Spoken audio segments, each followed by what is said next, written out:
Miksi se Maarit enää nussittele? No kyllä se vielä nussittelee. Mitä mä nyt teen? Ihan ensimmäiseksi sinä käyhät perään sormeklat ja mietit sitten mitä on tilanne.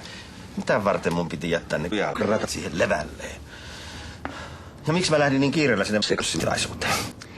No ehkä kun se seisoo ilman.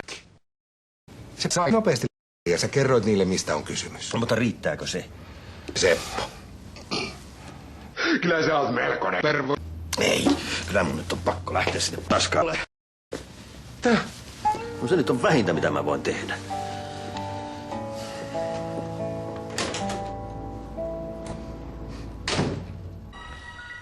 Vaikka pidetään hyvin pystyssä,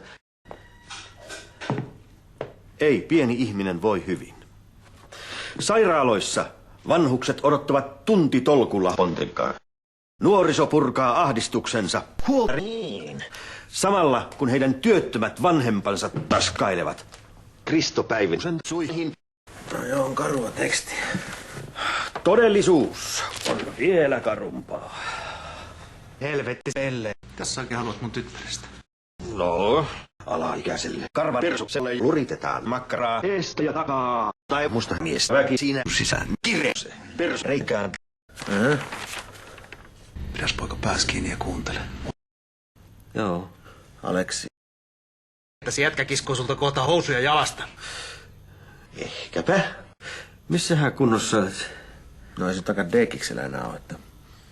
Ei, kun mä tarkoitin Sofiaa. No eikä se ollut. Juo. Toivottavasti. Sä tulit varmaan hakemaan... tätä. Eiku hitto. Tässä. Kiitos. Nyt kun mä olen täällä, niin... Etkä sä vaan tullut... Miten niin? Vainko mä saisi? Saisit. Ei siinä mitään.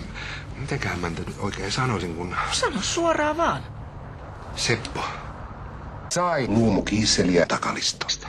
Mä kyllä yritin puhua sun puolesta, mutta... Turhaan. Niin. Seppo on sitä mieltä, että kiisseli pöksyssä on sen joku fantasia. Ja ilmeisesti se koskee myös perunamuusia. Sepä ikävää. No, onhan noita muitakin pervoksia.